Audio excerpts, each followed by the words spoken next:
आईसाठी काय लिहू, आईसाठी कसे लिहू, आईसाठी पुरतील एवढे शब्दच आहेत कुठे.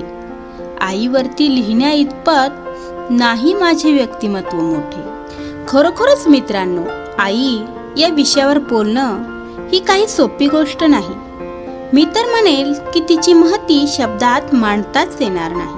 आकाशाचा केला कागद, समुद्राची केली शाई, तरी आईची महती लिहिताच येणार नाही. एका कवीने सुंदर लिहिलंय, आई सारखे दैवत नाही, शोधून या तू पाही, पैशाने दुनियेत तुला रे मिळेल सर्व काही रे काही, परी जन्मदाती नाही मिळणार आई, परी जन्मदाती नाही मिळणार आई.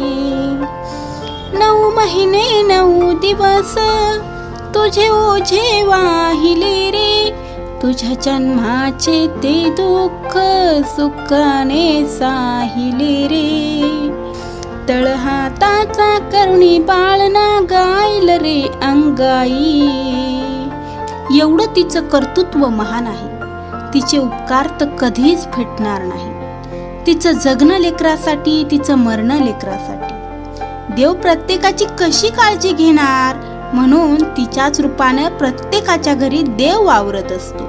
जसं एका कवीनं म्हटलंय, कोणत्या शब्दात सांगू आई तू माझ्यासाठी काय आहेस, भुकेल्या जीवाचा मायेचा घास तू, वेदनेनंतरची माझी पहिली हाक तू, आणि माझा प्रगड विश्वास तू, हृदयाच्या स्पंदनातील माझा प्रत्येक श्वास तू, जीवनातील माझ्या सुखाची बाग तू.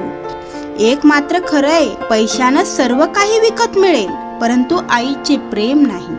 ज्या घरातील आई सुखी समाधानी आहे, त्या घरातील प्रत्येक व्यक्ती सुखी समाधानी असते.